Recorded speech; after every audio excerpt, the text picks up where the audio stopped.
welcome everyone, and thank you for joining us for today's webinar. My name is Lavanya, and I take care of product growth at Testsigma. So I'll just tell you a little about Testsigma. It's a testing tool that allows you to automate complex tests in simple English. And it's quite easy to use, though it does not compromise on its functionalities. So you can check it out at testsigma.com. Also, there's a free trial of 30 days if you'd like to learn more. You can just drop your question here or in the chat on our website. Today we are doing a roundtable discussion on the topic, do stable tests ensure quality, with some of the best experts. They are Bas Dikjstra, Brijesh Deb, Lisette Zounon, and Srinivas Kantipudi. Our guests need no introduction, but we still will get done with the customary before we proceed. So Bas is the Director of International Academy at Inspired Testing, and Lisette heads Quality at Z-Square Solutions. Srinivas is the Director of QA at Jubilo, and Brijesh Deb is the Principal Consultant at Infosys in Netherlands. So I'd like to give a shout out to the Test Chat community for spreading the word and being a partner for the session. And a big thank you. So before we start, just a little housekeeping. So if you have any questions during the discussion, please type them into the Q&A of your Zoom control panel. I'll bring them up during the presentation, and we'll also have time for questions in the end. Also, a recorded version of this webinar will be sent to your email.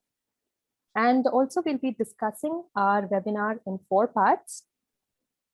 So first, we will discuss on the stability and flakiness of automated tests. 2, on metrics, if they are overrated, and if not, what is the right way to use them? 3, how can quality be determined from metrics and stability of automated tests? Finally, some examples and tools that can be helpful to you. So now, without further ado, I think let's begin. We can begin by discussing stability of tests. So I have a question. I'd start with this. Is the stability of tests the right indicator for the quality of your application? So what do you think? Like, do you think stable tests ensure that the application is of great quality? Can you hear it from anyone like Bas or Lisette? Anybody who wants to take it, or should I repeat the question? No, it's clear. It's just I'm hating to be the rude Dutch guy that goes first and talks before everybody else. So I'm happy to leave the opening to Lisette or to Srinivas or Brijesh. Sure, why don't we do ladies first? Ladies first. I knew you guys were gonna say that, so yes, I'll just I thought, yes. Thank you. So when we're talking about stability of tests, right? My natural answer is, I'm a QA engineer with 17 years of experience. I don't want my tests to not be stable, My natural inclination for my piece, day to day is that the tests are always stable, but I know that's not the reality. The reality is I have a load of tests that I look at every day, and some of them fail quite often, and some of them fail and I have to go and maintain them. And I think when we're talking about automation testing, maintenance is a huge part of the work that we have to do. Do I love it? No, I don't. Personally, but it's a part of the work that we have to do. So my simple answer is having a stable test is really the goal, but that's not really the reality. The reality is as part of automation, we have to maintain our tests on a daily basis. So that's where I want to start us with. Bas, would you like to add something to this? Yeah, absolutely. So for me, stable test is having stable tests is a form of quality. So, but having stable tests just by itself, that doesn't mean that my application is, that doesn't automatically imply that my application is of high quality. Another thing that's really important to consider is, what are my tests actually testing? So I can have the most reliable tests and the most stable tests in the world, but if they don't give me valuable information about the quality of my product, then those tests are still what they can be the best written and the most stable tests ever. But without them supplying me with information that I actually need and that's actually valuable to me, I don't get anything in terms of quality from writing and running and maintaining those tests, really. So before we get into this discussion, should we also not discuss like what is a stable test for you? Or like what is your definition of a stable test? Can I take that? Sure. Yeah, sure, please. Okay. So I can tell like what I tell my team. Stable test is like, I'll take your test. Don't tell me where to run. I can pick any machine, or I can pick 1,000 machines and I'll run it on my 1,000 machines, 1,000 times. And it should exactly give me the same result. But it doesn't matter whether it's like different networks, different kind of environment, containers. I can pick things. And it should exactly do what it's supposed to do. It's not like my test can be stable. It's not, if it's not testing anything, if I don't have a verification point, it never fails. So it will always be pass, and or it does not give me anything. So that I keep saying that, don't say that this test runs only on this machine or this kind of environment. A step further, I can also say like stable test is one which can heal. If something goes wrong, it knows how to heal itself. If there are changes in the product, it knows and it can detect and say like, okay, this is the change. This needs to be fixed in order for me to run again. That's what I call stable tests. It also means minimal trials time, and they should run automatically. Some teams, what they do is like they run manually, and then first they look at the results and then they publish it to the team. That does not give any confidence to any team. So stable tests, they should run automatically every day. They should give the exact same result if under the same conditions. In that case, what according to you is a brittle test, Srinivas? Well, okay, Srinivas, please go ahead. No, if you want to add to stable, No, I can. Please go ahead. I'll just, yeah. So many times we say, right, I keep hearing this from teams, from many teams, like, okay, I don't believe in the automation. That's because like maybe the functional teams are finding more regressions than the automation. That should never be the case. If we have automated like a feature, any regression should be caught. If not, we have automated some tests and they're running. And so everyone has like doubts on them, right? That's like, that I call them as a brittle test. If they're not catching regressions enough, or there are too many false positives, false alarms. But no company is immune to this again. Every company is like struggling with brittle tests. Facebook has articles on like probabilistic failures. There are like a lot of articles on this, how to deal with brittle tests. Once it's not about test also, once we reach like a certain number, that brittleness tend to happen because of various reasons. The teams growing big, we are not following the process and all. So every tool is now coming up with finding out the brittle test. TeamCity has it. Azure Pipelines has it. We used it for TeamCity. It can detect a brittle test, the flaky test. It calls it flaky test. So everyone has this problem. Everyone is trying to solve in different ways. Netflix has a way to solve it. Facebook has a way, very complex algorithms to solve them. So that's a common scenario. Brijesh. Yeah, I just want to add to what all of you have actually already spoken on stable tests and on brittle tests. First of all, I'm not sure what is the deciding factor on what says that a test is stable or not. Is it that if it passes all the time, then it is a stable test? What if a test is designed to actually fail, and if it fails? So will you go ahead and look at that and then say, okay, is it stable or not? That's one thing. The other thing is, is you mentioned about brittleness of the test. Now, I was reading an article, I think it was just yesterday. I don't remember one of the FANG companies it was, where they said that 16% of their tests are always brittle. And that's the number that they have it in mind, that no matter what they do, they will have that much amount of brittle tests in the mix all the time, which means that, how much ever you try, you don't get a 100% set of stable tests.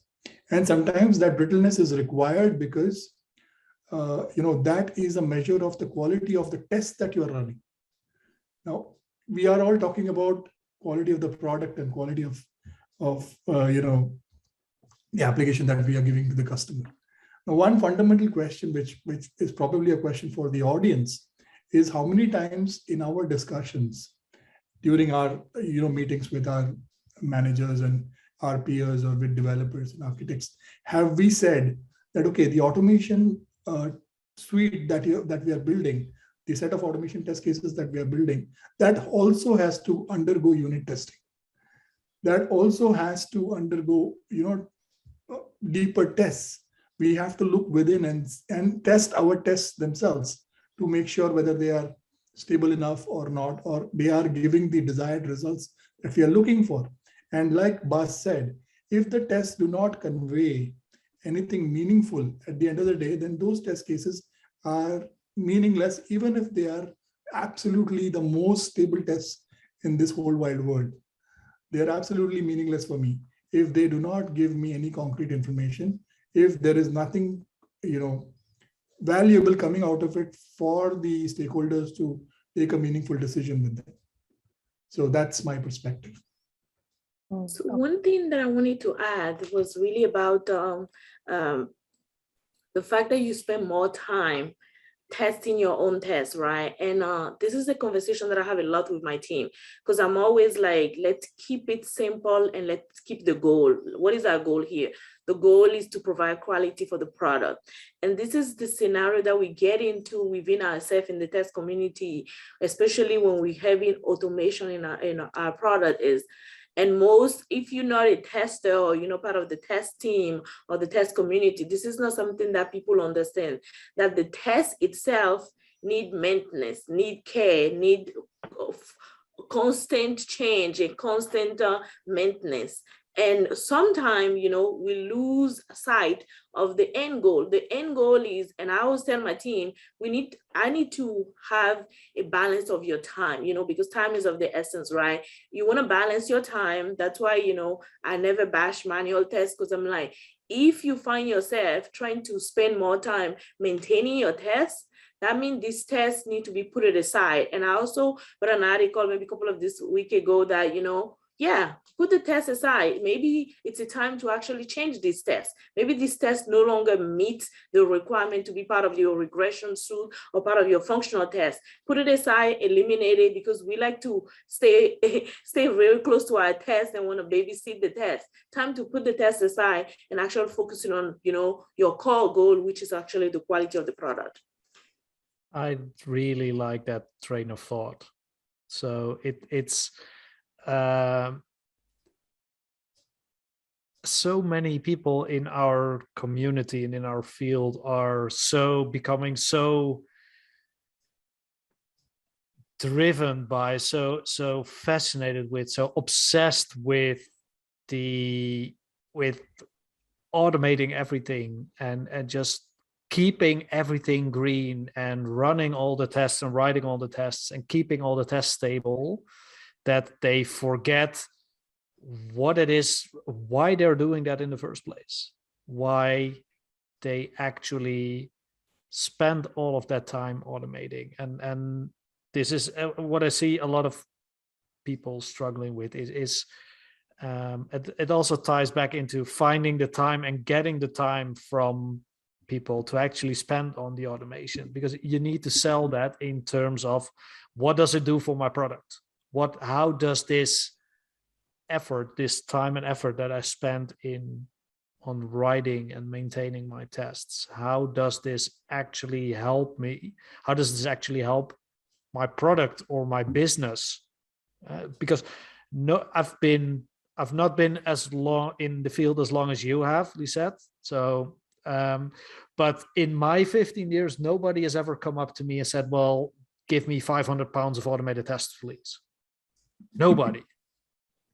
Nobody wants to pay for tests. Nobody wants to pay for testing. And definitely nobody wants to pay for automation. Everybody does want a high quality product and a lot of customers and a fantastic user experience. So that's what we need to focus on, even when we're testing. But it's so easy to get lost in, ooh, look at what this new shiny tool can do. And look at how many tests I have. How many tests have you got? What's your code coverage? Yeah. And then forgetting to regularly take a step back and seeing the bigger picture. And that's why I'm so happy that you said at least that, taking a step back and seeing, well, is this test actually valuable? And just throwing stuff away if it is no longer of value. That's something that's really hard for a lot of people and teams. Yes, and that's why, you know, I keep telling my the companies that I consult or my colleagues who are doing automation, you know, when you are trying to automate something, don't be in a situation where you lose sight of the actual problem that you intended to solve for the customer and end up solving your own problem created by whatever tricks you're trying to do with your automation. And that is there in most of the situations where people are trying to solve their own problem and they forget about the customer's problem they were out to solve in the first place. So that's absolutely valuable statement there from Lisette. Yeah, I agree. So I'm not sure how closely this relates to brittle tests. It sounds more like a brittle test automation strategy, really. But yeah, I'm sure the moderates of the panel are going to say, well, steer us back on topic if we drift too far away from what we're actually supposed to be discussing. But Yeah. Yeah. Brijesh has a good comment. Test your tests. There is a concept called mutation testing, where you introduce your bug in the code and see if your test finds it. Once in a while, we should do those things. The mutants. Right. Yeah, and many times we feel somehow superior. We don't need code reviews. We just check in the code. Our test does not need code reviews, and that causes all kinds of problems. We don't know if they have the right verification points, if you have done it right. Many people directly check into main. We feel privileged somehow. But still, the test code. One of the problems and you're absolutely right, Srinivas. One of the problems is everybody keeps yelling, test automation is software development. Test automation is software development, and it is, but we often fail to act upon that. And as you said, well, when I'm writing tests, I'm writing software, and when I'm writing software, I want to know that it works. So I need to test my tests, as you said. So, and make sure that they're not brittle, that they're not generating false positives or even worse, false negatives. And mutation testing is a technique and a kind of tool that can help you do this. But yeah, we so often for it because I know I've taught, because I fell into this trap too often in the past. When I write a new test and my code compiles and my test runs in the first time and I see a green check mark, I don't trust myself anymore. Is it that can't be true? That must be, or at least try and find a way to see, is this test actually doing what it's supposed to? Can it fail?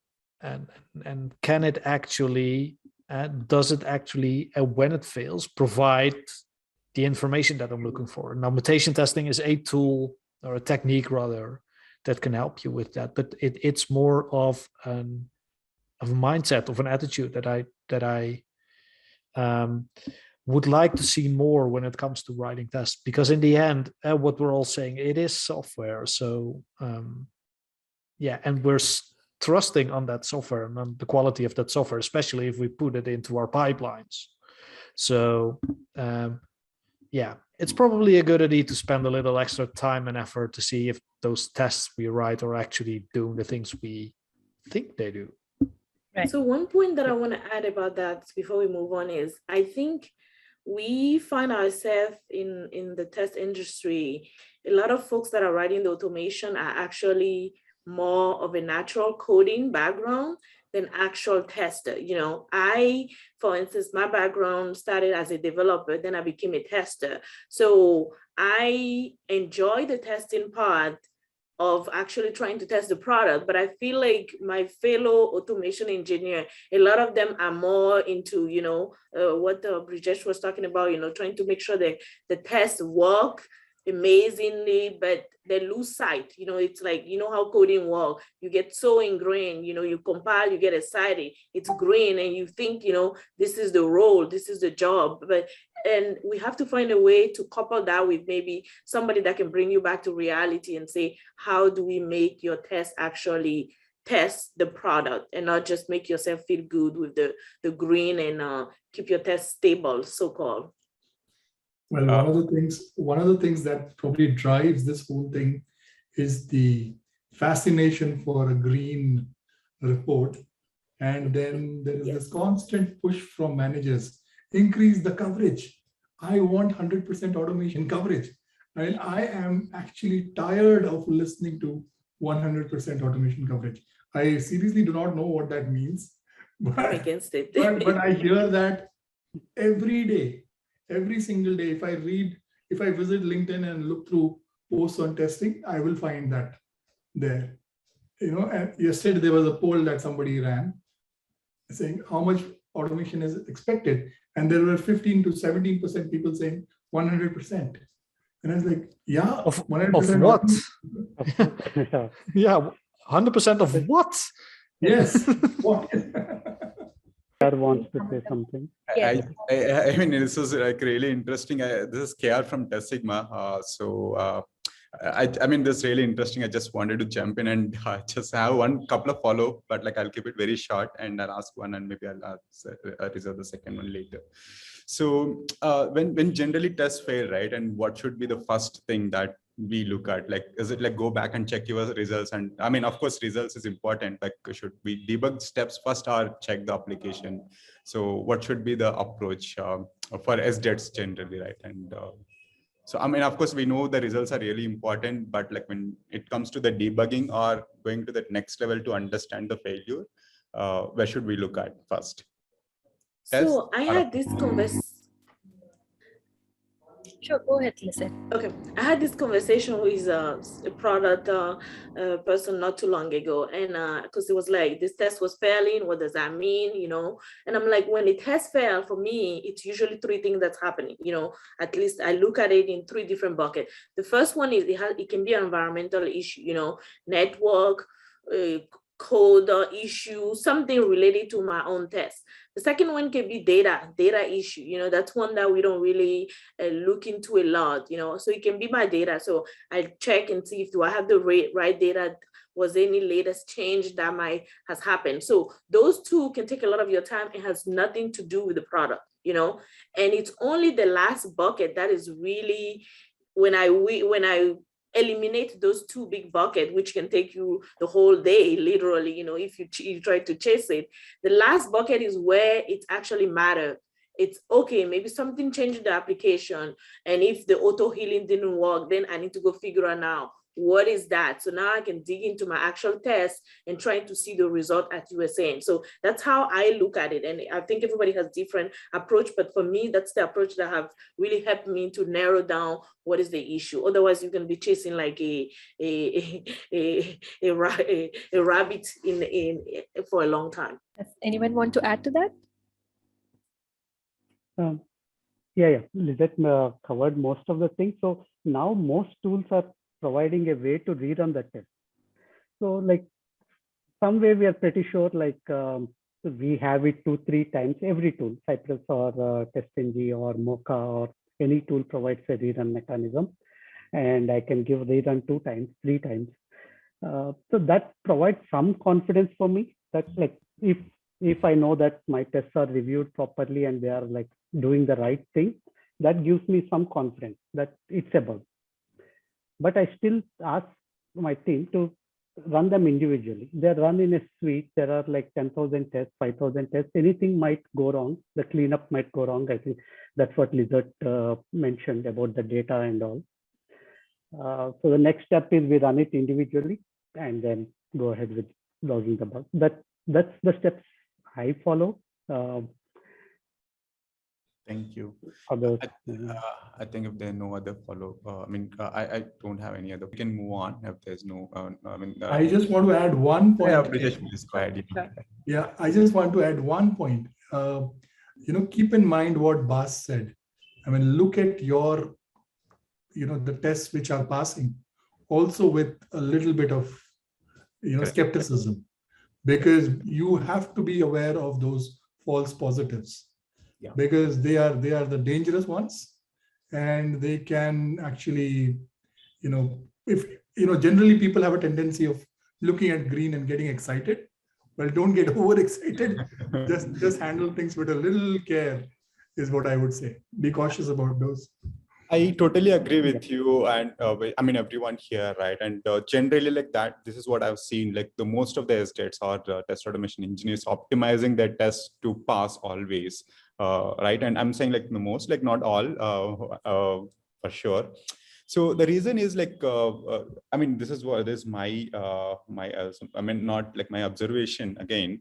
Functional experts, yeah, so they really take care of or care about the functionality and also quality of the product. But whereas when it comes to that SDETs, right, or the automation experts, when their KRAs or OKRs like is really a number of tests, right?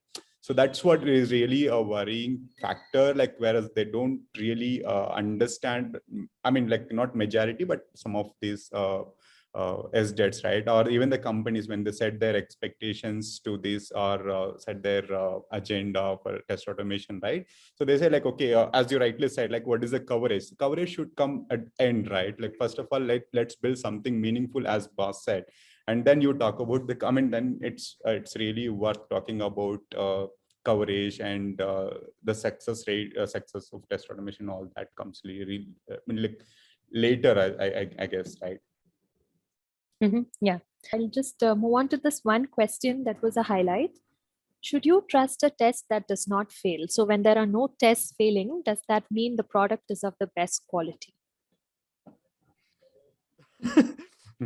Yeah, I see you shaking your head, Brijesh.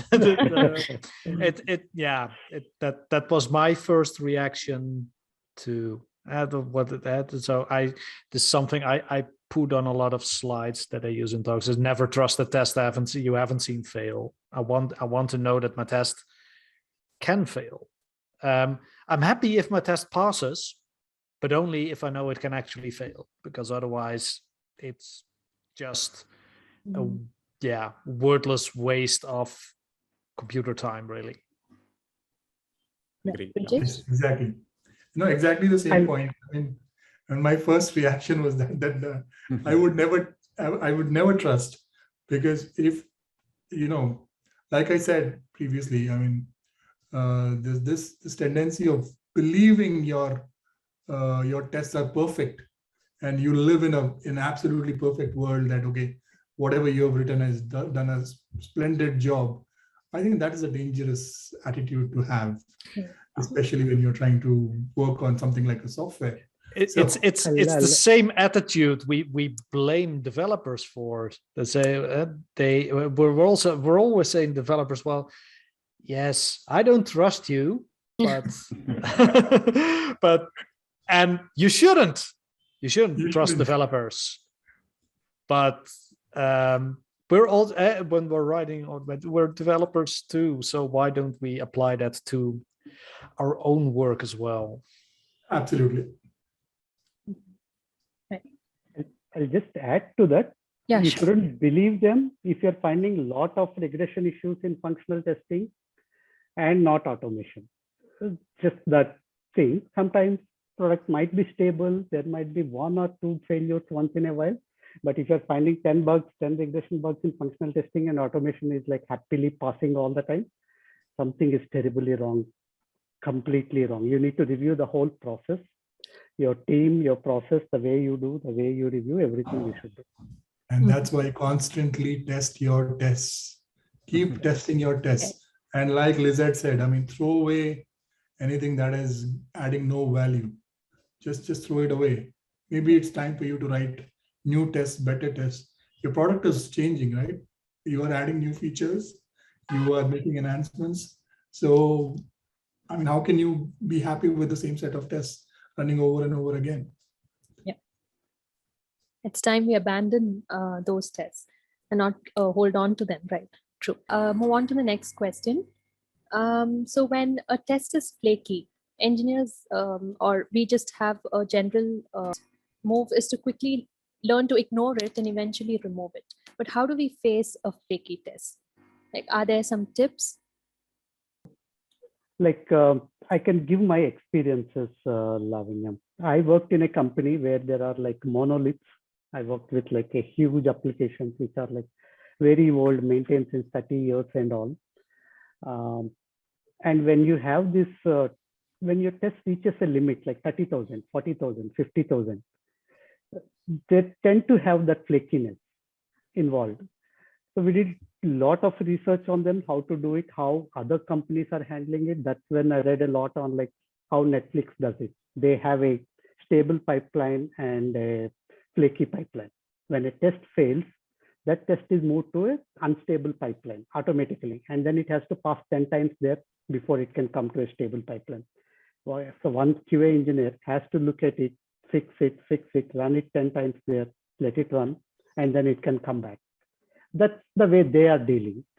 Facebook has a very big algorithm around like how they deal with flakiness. Yeah. So each company is trying out different ways on how can I do. Every company has this issue. It's because of lot of factors. It's not like, it's not one thing that we can blame. There are a lot of factors. So I like the way that I think it's Netflix, the way they did their pipelines on stable versus unstable pipelines. That's what I like that model. Right. Even Google has one approach like this. They rerun the flaky test, and they use tools like the Jenkins. Every tool has it now. Yeah. TeamCity can tell you if you're running it, how which test. It has its own algorithm. Azure Pipelines has it. Yeah. So that's one way. Yes. Okay. So do you think that rerunning failed tests, like for example, the one that we were saying, Jenkins flaky test handler, or maybe we need to handle some test environments or something like that? Any other tips so as to avoid this test flakiness, and that anyone really needs to add? To me, I don't think we should be avoiding flakiness, but I would like to hear from everyone here, right? And when we should deal with it, right? And time again, as I said, I mean, as Brijesh and everyone said, like if there is a flaky test, it's time to look at it and either you remove those tests or rewrite those tests if needed, or identify bugs. I mean, something in the product. What do you think, guys? Yeah, I'd let one a participant to answer this. Yeah. You can unmute Casey.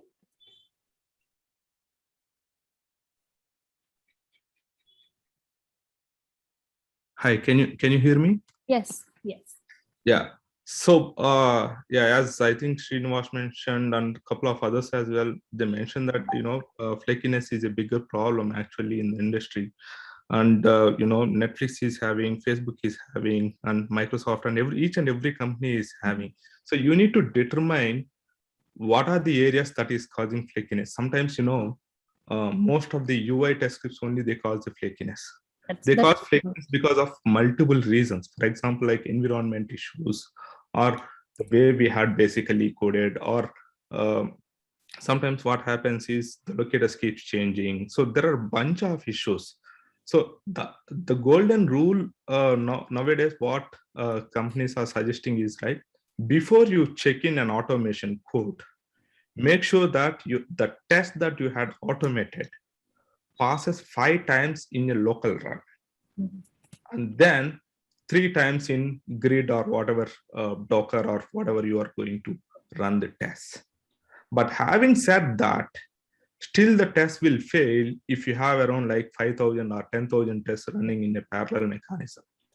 And you don't even know, and people will keep scratching their heads why this test fails in grid or Docker environment. And nowadays what companies are saying is that avoid as much as UI automation and try to see if you can come up with API automation, or see if there is a test that is causing consistently flaky. It's better to remove the test from the suite rather than you adding it to the suite and running it and marking them as a failed or a flaky test. Better remove it from the suite and convert that test script into an integration test or a unit test, and see how we can catch bugs actually. So rather than adding it as a UI test. So flakiness is commonly observed only in the UI test environment. Mostly in the UI testing. Yeah. That's a good point. Would anybody want to add to it? Well, I'm sort of agree, but not entirely. And yes, it's true that a lot of UI automation is that a lot of flakiness happens there, but it's definitely not the only area where this flakiness can happen. I do agree with the arguments that Casey said, that there is still an over reliance on UI automation in our industry, and the way I tend to explain that and talk to people about it is you're essentially trying to make a computer interact with an interface that's explicitly written for human beings. That's what a graphical user interface, that's an interface for human beings. And APIs and databases and queuing systems and pieces of code, those are all those offer interfaces that are actually written for computers to consume. So why don't we focus more of our automation on that part of the application, on those interfaces? Of course, there's still and there's all that you'll probably need some UI automation at some point, but we could do with less of it because there's so much time and effort and money being wasted on that kind of automation, really. And it's causing us a lot of problems. It's a lot of time. It's actually the hardest. Those are the hardest types of tests to write, the hardest type of test to write, really, and the most difficult ones, and takes the most skill and the most engineering, and everybody starts there. I really don't understand this. Sure. I also would like to add to that the more steps you add and the more likely your test will break and produce false positives. Like, isn't it advised that you write one feature at a time, test them, and then this could reduce flaky test behavior. So because it gives you a fast feedback, and massive tests could reduce your test coverage. Do you agree to that? Yeah, so I want to add that for me, that is a core thing. When we write in tests, it's always easy to keep it simple and make it very modular so you can reuse it in another test. So then, because from my experience, when you see tests that are really flaky, and I think most of you already add that, yeah, it's UI, but I do agree that there's other kind of tests that also are flaky, but it's usually giving you a sign that something is wrong with that part of the application. So you have to almost kind of like do a surgical removal, or, zooming into that test and go figure out, what is the back end, what is causing that.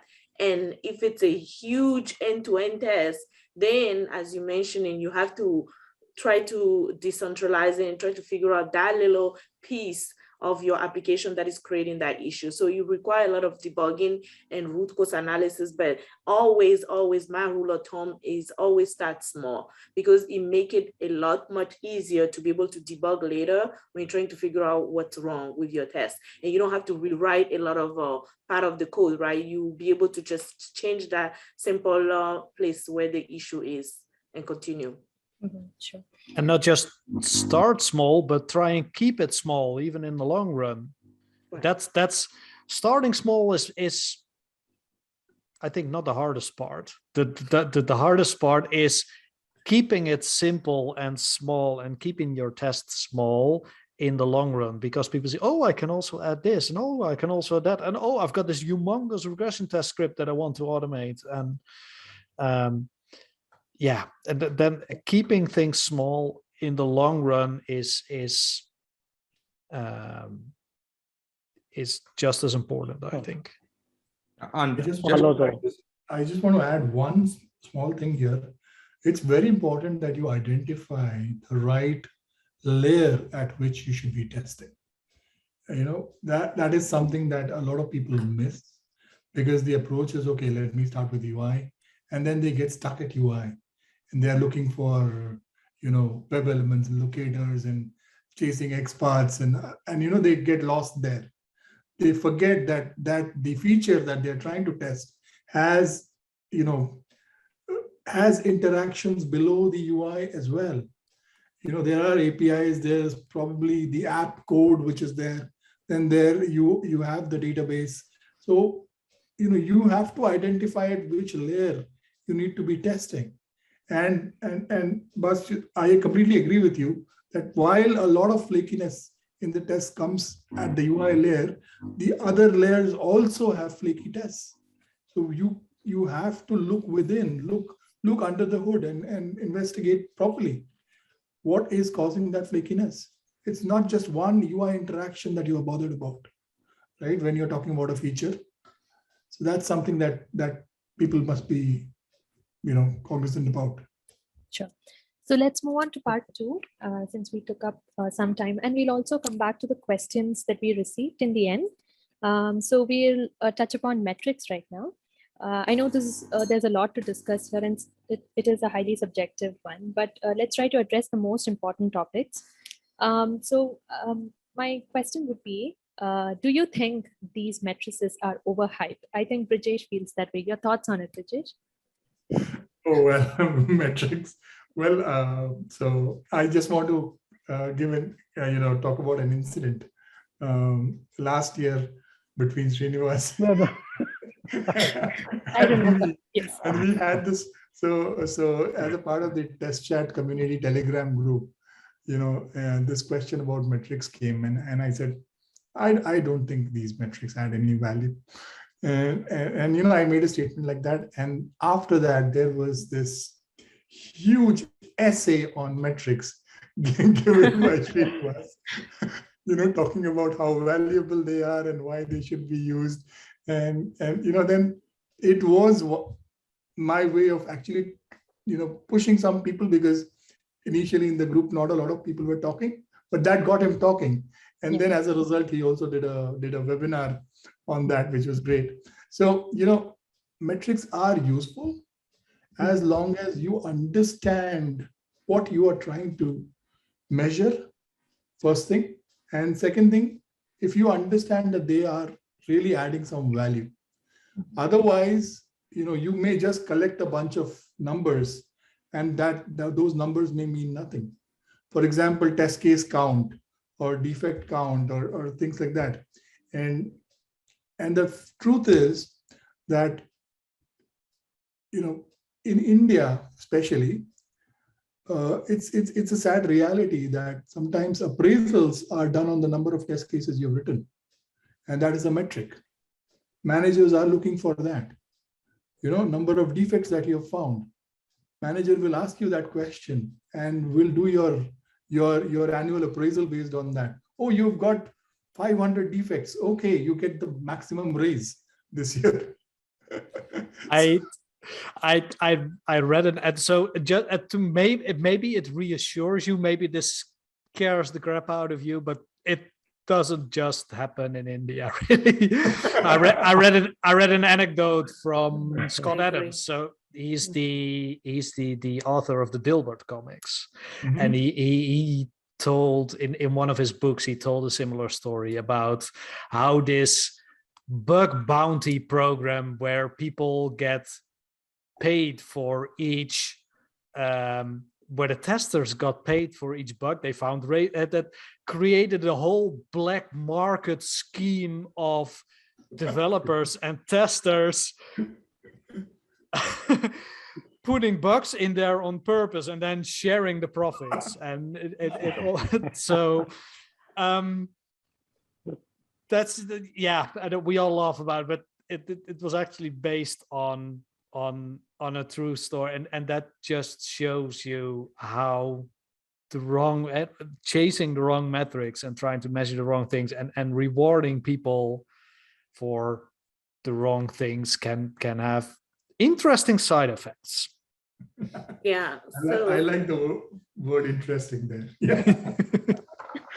For me, I echo everything you say. And Brijesh, I have to tell you, it's not just in India. I've worked with folks in India and even here too. And I do a webinar that I call, let me try to remember the title now, because I try to give a very catchy title because I know metrics is it's like a dark subject, you know, and I look at metrics as a data, you know, to tell a story. For me, I always tell my team, this metric is not about you. This is for me. In order to, if I ask you, how is the test going? You just say, great. It's not good for me. You know, I'm a science person. I like to see data. So metric is for us to first know there's a problem, see how good we are and how we can improve it. Those are the three ways that I see metrics, you know. So I'm trying to remember, the title is how to make KPI great again, you know, debunking KPI myth to make KPI great again, because I feel like you guys have exposed, we have taken metrics to really to the black market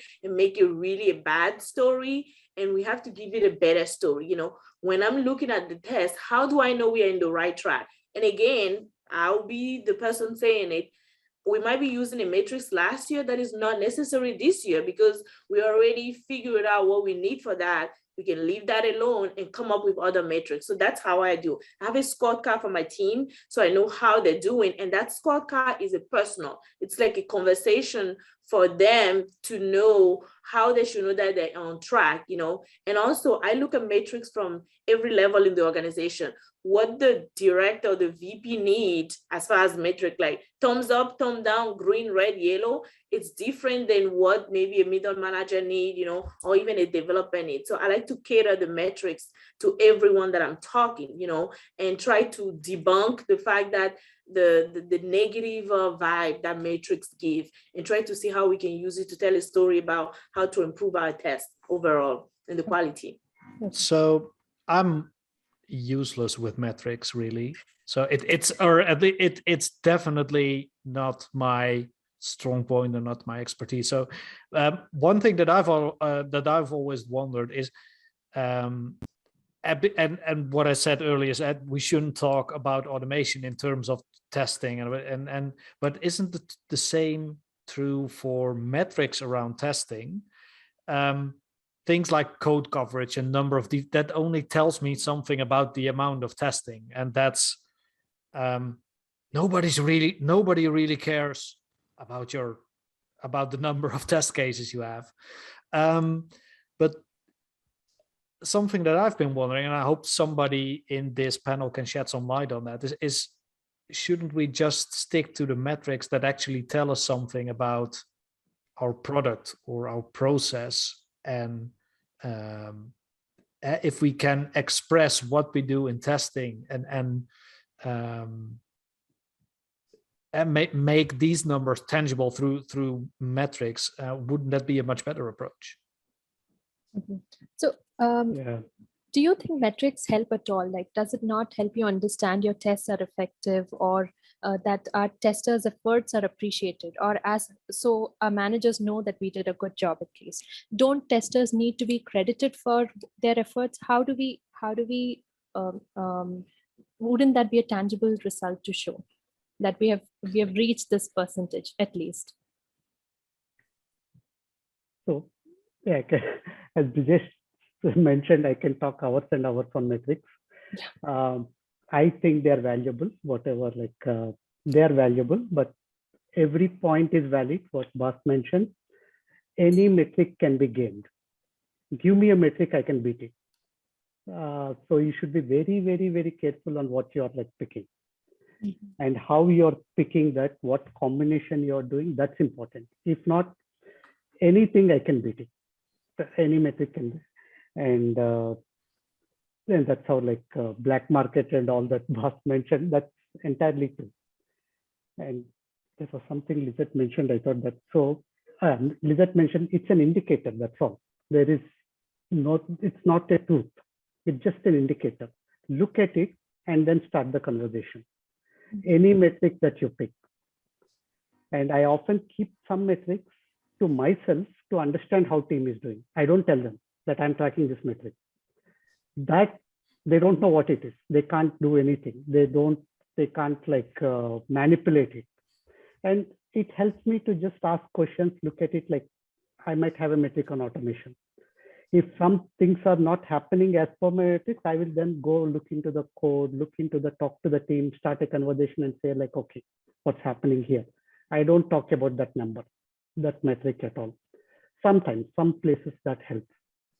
And there are a lot of differences between metrics, KPIs, OKRs, MBOs. They're all completely different and people get confused between all of them, mix and match.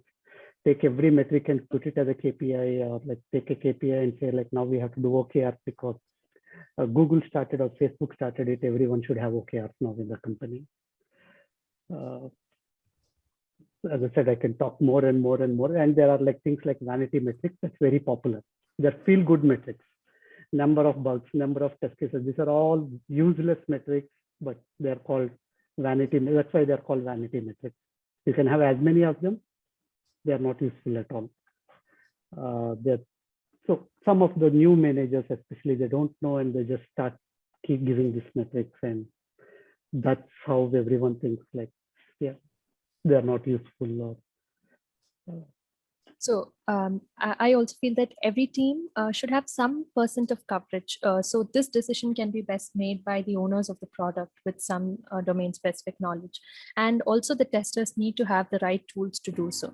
So we just need to be mindful that we do not treat it like a checkbox or just to hit the target and get done with the work.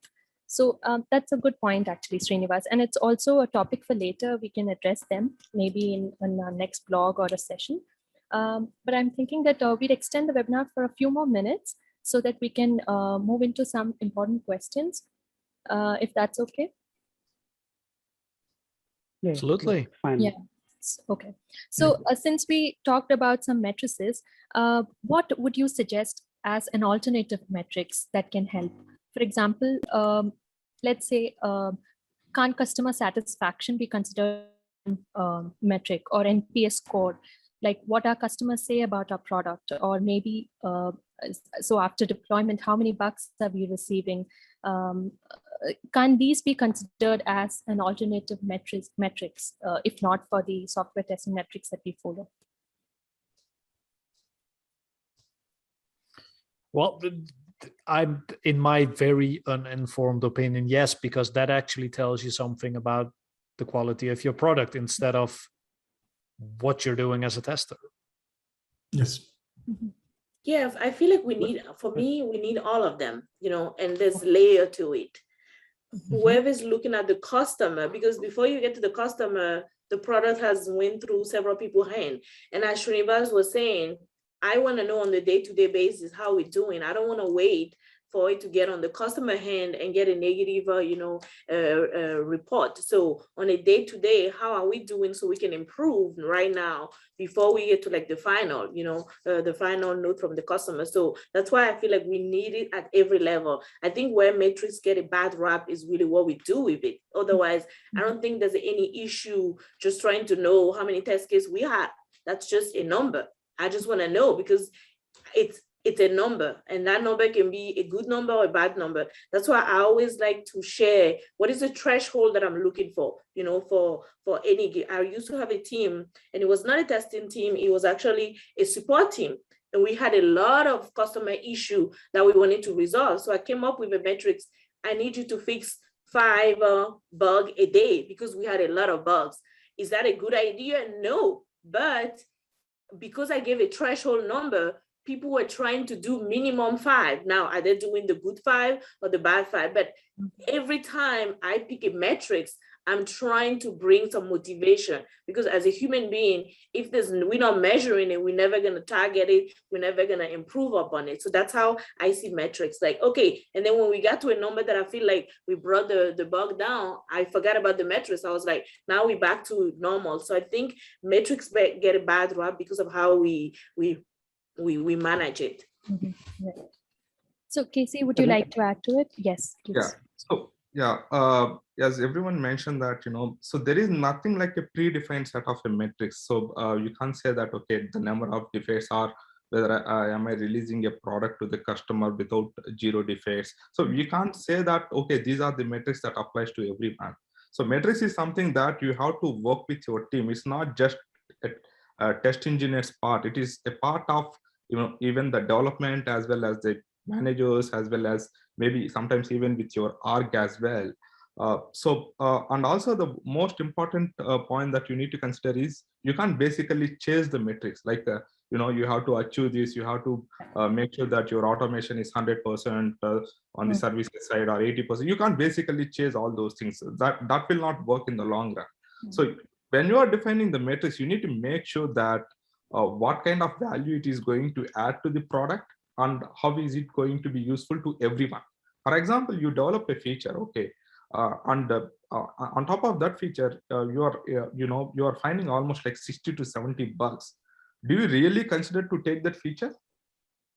Or how do we improve it in the next phase? Or what kind of regression issues we identified? These kind of metrics will help both the engineers as well as the team, as well as the organization. Eventually, it also helps the customer as well. You know, some of the, as you mentioned that, can we have some metrics like, you know, we can have 0 defects when we release it to the customer. Some of the teams will be working internally on internal projects. So for them, the metrics will be different, right?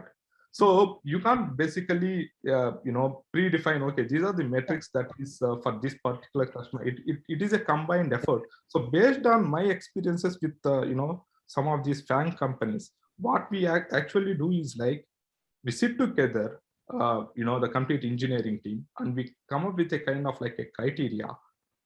Some people also call that as DOD as well, definition of done or entry criteria and exit criteria. So there are different terms they call it. And we sit together, we come up with a kind of like a columns that makes everyone more happy. And they also feel like, okay, we are adding some product and people are also recognizing what we are achieving. Okay, sure. So, and we review them as part of each and every Scrum or grooming meetings. Yeah, for every project. Nice. Srinivas, you want to add something? So since you said like customer satisfaction or customer bugs, so some of the problem is everyone thinks they're picking the right metric. Right. And they don't know when to apply it for the department, when to apply it for the whole company, what to apply. So there are like so many things that go wrong. When you say customer bugs or customer happiness, if I don't give any features, I won't get any customer bugs. I can beat that. I'll give very small features with like nothing else. So you need to always question what should be the right metrics in this case. When I say customer bugs, is it NPS score? Should I do a combination of 2, 3 that can mitigate all the risks that I have, that cannot be gamed? Those are the questions. What is important? You should ask and then use that, not like directly, okay, number of bugs is how I measure customer happiness. They might be all going to tech support calls and they're shouting at them and not logging any bugs. They're just leaving the company. We don't know. Yeah.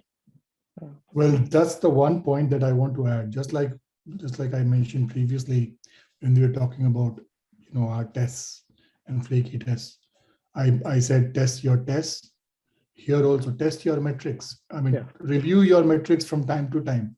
You cannot keep them the same throughout the life cycle of the product. They have to be reviewed from time to time at each and every stage, each and every phase that the product goes through.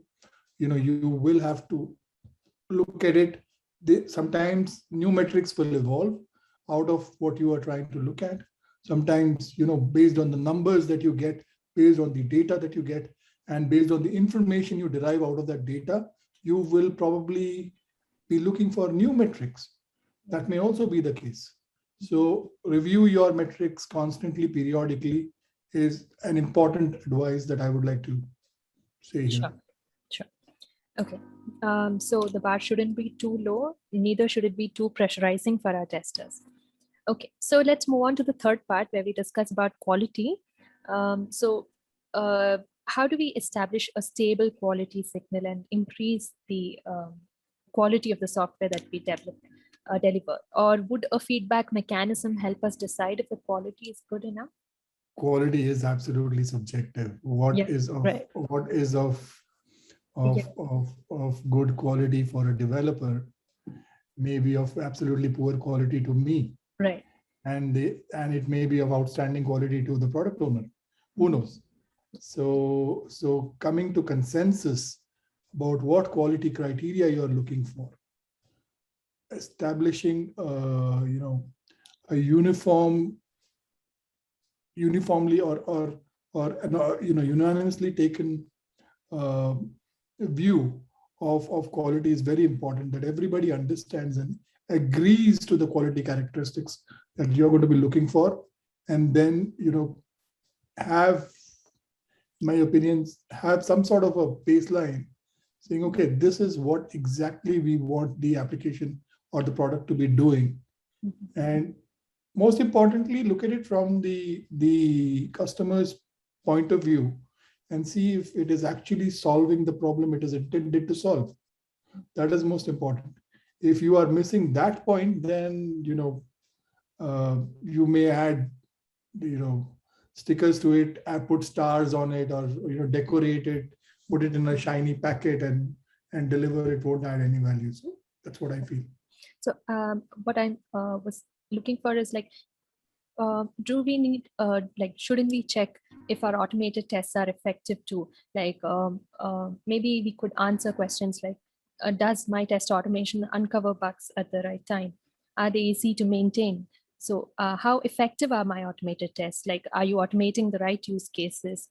So are you reducing the UI interactions? Then that is for the better. Write one feature at a time and test one feature at a time. So it's also important to check how effective our automated tests are to ensure a stable quality. Isn't that a good quality signal to consider? So the way that I see is, and I always talk about this, is you have to start with a good strategy. You don't just jump into quality because somebody asks you to do testing. You have to take a step back and really go back to what Bas was talking about at the beginning, was are we testing the right thing? Because 100% of code coverage, as we're talking about, right. But what are we testing? If you don't have the right strategy and know this is my vision, this is my goal, and have a clear action plan of how you get in there, you can waste everybody's time and your own time and claim that you have a quality product, because it's a continuous thing that you're doing. And you have to have a target of where you're trying to go and continuously improve to it. And everything that you mentioned, make sure that your test, you have the right test, and make sure, because when we're talking about stability of tests, I can be green all day if I'm testing the wrong thing and it has nothing to do with the application, and my customer has screaming to customer service about this application. So make sure that, I always listen to the customer and know what is the important path of the application. What are the most important things that are pain point for people that are using this application? And that's where I want to focus my energy, because you can focus your energy in the right place and gain a lot of value for your end user and make your customer happy. And that's where you drive better quality. Mm-hmm. Sure. Yeah. So and that also means, I think, that in some cases it's better to just put it out there into production and see and do your part of your testing there. because that's where your actual customers are going to be using it, and that's where you get the feedback on. And because you can spend days, weeks, and months debating or how is our customer going to use it, but actually putting it into production and seeing how your customers are actually using it can give you much more valuable feedback about the quality of your product than all amounts of pre-production testing can. And I know not every product is just as suitable, and we all look at the big tech companies who do this all the time. So the Amazons and the Netflixes and who knows who else are doing this. But so we shouldn't try to replicate that, but we can at least take a page out of that book. So and see, well, maybe we should just throw it out. And of course, you don't just throw things out into production without testing it, but sometimes it's maybe better to just, well, let's see what happens. And things like A/B testing and canary releases. And so just releasing things to small parts of your customer base and see how they feel. It can actually be a much more effective strategy than trying to get to the best quality before you, because you can't predict. If there's anything we should have learned in the last couple of decades, is that you can't predict what customers are actually going to do. Mm-hmm. Sure. Okay. So with that, let's move on to the final part where we suggest some tools or any situations that you've personally experienced, can you give some examples of tools to handle any of this situation? Maybe plugin. Well, Lavanya, before that, I just want to add one small thing. Yeah, sure. Go what Bas said. Yeah. I think a couple of days ago, there was a tweet from Elon Musk about a rollback on one of his software for the Tesla car. Now, imagine a rollback happening on a software which is so safety critical. And then he spoke about doing a public beta on that. So do you really mean, or do you really intend to have your customers drive the car and crash it, and then you will decide on how good it is or how bad it is? So that to me is an absolutely ridiculous strategy. And Bas mentioned about A/B testing, about canary releases. Now, if a company like Facebook can adopt canary releases, what is stopping Tesla from doing so? Okay, and if all the time we are talking about shift left, shift left, shift left, why don't you shift right? There are things like monitoring, observability, bring them into the picture, and test in production as often as you can, as much as possible. I know every time it is not possible. Again, looking at the safety critical applications, you can't test them in production. Well, you can, but the question is it a good idea to do this? And is it actually ethical to do this? But you can. You shouldn't. Yeah, like Elon thinks he can. So anyways, but yeah, that's the point that I wanted to make on that one. Okay, sure. I was asking for some tools that anyone has personally experienced helping situations like these, flaky tests, or anything that you can add to help. Well, I think as Srinivas already mentioned mutation testing, maybe you want to repeat that one here once again, because I think it's definitely something that in certain situations, in certain contexts, can be massively helpful here. Right. There are at several levels. There are so many tools, Lavanya. So it depends on your use case. But quality means you asked about quality for automation, right? The code that we write, the development code, that should be of a good quality to achieve the overall quality. And there are tools to test the software code, right? SonarQube is a good tool. It has a follow scale model. It's a very nice model. If you search for SQALE, so it's how our code should be, how it uses some model to follow that. So every place there are tools, there are mutation testing, there are like contract-based tests. At every place, if you take a web-based web UI, there are small tools like Lighthouse, which can tell you lots of information on how it's responding, how much it's accessible. Every level, whatever place you take, there is a tool. It's up to you how you use it. If you go after and say like I have to use 100 tools because I have to use 100 tools, it gives you all bad results. But look at what you need, what your product is asking, what your product needs, and then hundreds and hundreds of tools. GitHub, if I go every day, I search for something in GitHub to see like if I can find a solution for something. It's all there's probably 5 new ones since the start of this webinar. So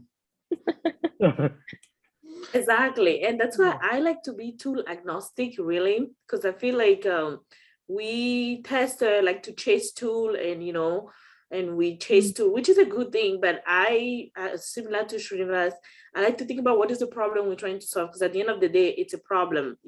Software is a complex thing, and testing of it's also a complex problem-solving skill set that you need to bring. So what are we trying to solve? And based on what are we trying to solve, that's how I go about looking for this tool that can help for that particular one. And one tool is never better than the other. It's just solving the problem that you need right now. It's a solution that is matter. It's not really, for me, the tools, because I think you can grab it too. Because another thing that happens is people get really married to their tool.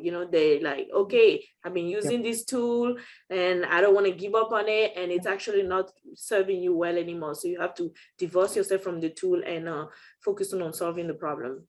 Right. So here's a plug. You can check out Testsigma too, testsigma.com. It also has self-healing. Definitely. Wherein, yes, that can handle flaky tests. Okay, so I think we can take up some questions. These are some hand-picked questions that we received.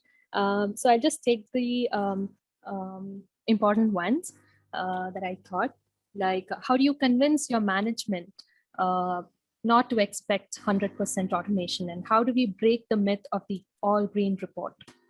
With a pitchfork. So that's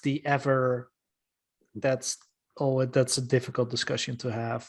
People still say, well, if it's not tested through the UI, I don't believe it, or that's the only way our customers are using the product. So that's not something you solve by just having them read a blog post or a clever tweet or whatever, but it's a discussion. It's actually taking them on your train, having them join you on your train of thoughts, and how you're actually, and taking them on the journey of how is this feature, this behavior, how is it actually implemented? How does it affect the different components and layers of your application? And so, well, and showing them that the closer you're writing your tests to the actual implementation, the more valuable and the less flaky and brittle your tests get. And that's where I would at least try and start the discussion. It's definitely not foolproof, but I think that's a good way to at least try and let them see the light. Sure. Okay, and I also think it's a whole webinar discussion point. So Lavanya, maybe you can have it as the next topic. Sure. And I was also thinking that if convincing them is a problem, then we could invite maybe experts over, just like this session, and they could maybe sit with them and have a talk and maybe go through the project, and they could have. Yes, we are ready to consult. Yes, definitely. No, yeah, that too. I mean, that could also help. to bring in some experts who can look into it. Okay, so another question is, do the current generation of QA lack a QA mindset? How do we instill the quality first mindset? Ooh. Touchy. That's a big one for me. That's a huge one for me, because I think I alluded to that earlier when I was talking about automation.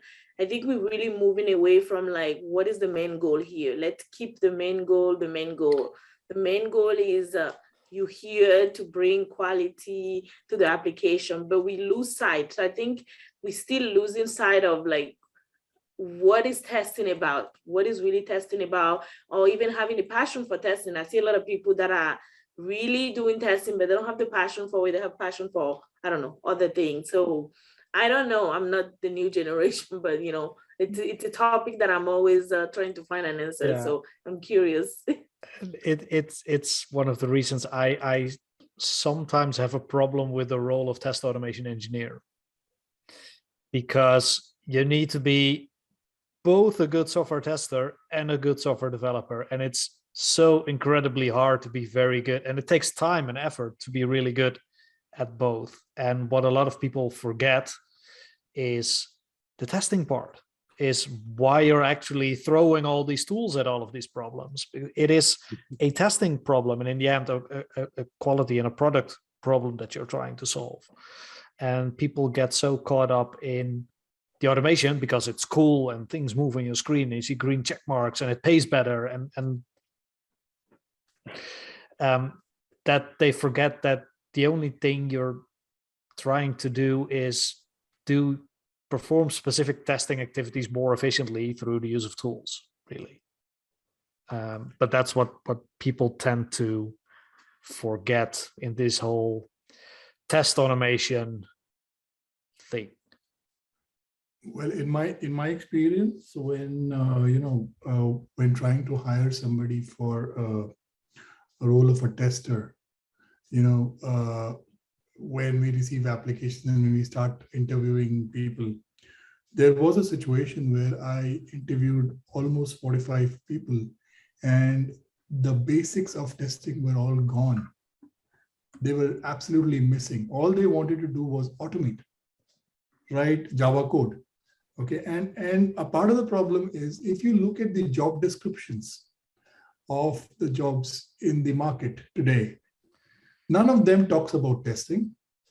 I mean, yeah, sometimes they do, because people have started talking about it, so they are a little conscious, so they'll add that one line in between, but then mostly it is not. And when the interviews happen, if you talk about the interviews that are happening for a lot of positions, and I've seen in the jobs groups and things like that, the chat forums, they ask, okay, how do I prepare for a coding round interview of this company? Okay, what are your tips for preparation? What programs do I need to practice? I mean, people are thinking about that, and nobody's thinking about solving a testing problem. It's scary, really. It honestly scares me, because we're losing that. Yes, we're losing the fundamentals of our, and I know Halloween's coming up. I don't want to I don't want to talk about ghost stories, but yeah, we all need to do better there in terms of not manual or automation, but it's testing, and yes, we use tools to support our testing, but it shouldn't be. And as you said, these lists and these tips and tricks of there's 150 questions to pass any Selenium interview. Yeah, they scare me, really. Well, as long as people remember that automation is a service to testing and not a replacement for it, I think we should be in the right place. Yes. Yes. But there is a but. So that's the problem. So. But I think it goes back to like the test leader, you know, those are the people that are actually hiring, you know, do they even know the right skill set that they need? Because I know for me, I have my list of questions that I ask, and none of them, because I know you can go online and go find out, you know, answer to those 50 questions, and those are not on my list. And usually, you know, they're already ready to recite all the answer that they have, and they're really bummed the interview. And I feel like it's really sad. It's a waste of my personal time when I'm interviewing those kind of people, because I'm like, this is the tester role before it's automation, you know, and you can take any 15-year-old from high school and they can code, really. So that is not really what we're looking for. We're looking for you to use your brain and try to bring quality to this product. So I think it's up to the software leader that are hiring folks to change the way, you know, people see the roles these days.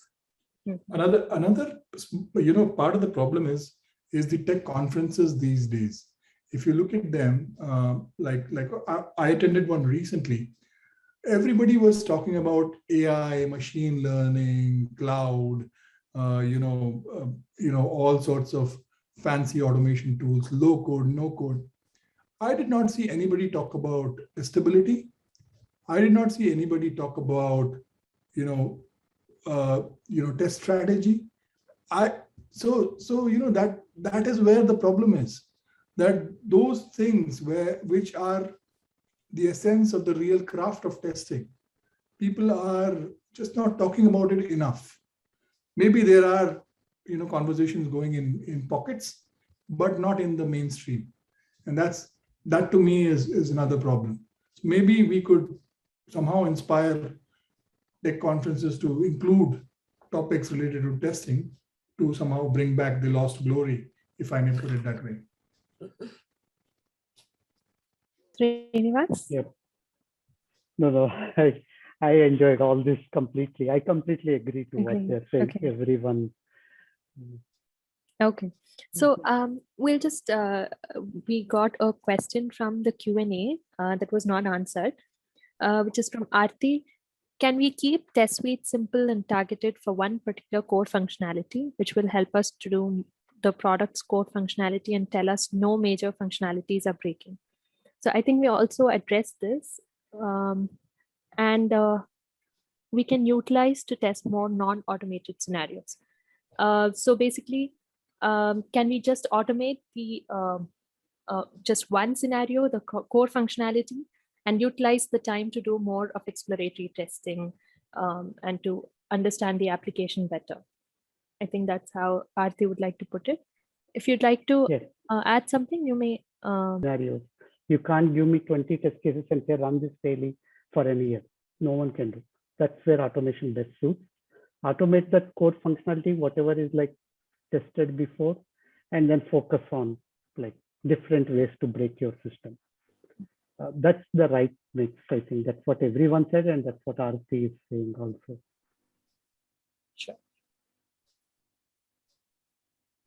Okay, so I think we've crossed the time now. So we've taken up a few questions, and those that are remaining, maybe we could work on a blog on it, and then we can address all of them. Or if I may suggest something, Lavanya, sure. Maybe it could be put out, shared with us, and then maybe on our social media platforms we could address them as questions as the answer. Do you think it's a good idea? I agree. Srinivas, Bas, and Lisette, when you have time. Right. Okay. Sure. So I'd reach out with the questions, and then you can address them. Absolutely. Okay. Yeah, sure. So great. And I think it looks like we've covered some major questions. If there's anything that we need to take up before we wrap up, just let us know. And not for me. I just really really enjoyed the conversation and all of the questions. And so yeah, it was a pleasure. For me, I want to add that automation is like an efficiency task, and that's how I look at it. It's trying to make my job better. And if I'm varying, and my job is testing, so if I'm varying from that, then there's a problem. So automation and efficiency tasks. And I think that's a better way for me to stay focused on the main goal, to provide high quality for product. Right. We agree. Great. I really enjoyed this discussion. Some of the points made by my fellow panelists are making me think as well. So I'm sure the audience has also learned a lot. So Sure. I thoroughly enjoyed this discussion. Yep. Thank you, Same Brijesh. here. Amazing discussion. And it was glad I met all of you. Lavanya, Brijesh, thank you. Yeah. Thank you. Thank you. Thank you. And we should do this often. So great. Thank you, everyone. And we appreciate you being here. And also, if it's not too late, there is something that we want to share with all of you. Testsigma is shortly going open source. So keep an eye out. Oh. Yeah. Nice. So do follow us on our social media channels. And you can hear from us anytime. And also, if you'd like any information, just let us know on our website. You'd find a chat option, or there is an email that you can reach to support@testsigma.com, or just anywhere we'd be available. So that's that. And thanks again for joining us today, and we'll see you next time. And do let us know your feedback by writing to us. So thank you, Bas, Lisette, Brijesh, and Srinivas for your time, and to all the attendees. You've been Thank amazing. you. Thank you for hosting. It was a pleasure. Thank you. Thank you. Thank you. Thank you. Bye. Bye, everyone. Bye. Okay. Bye. Bye.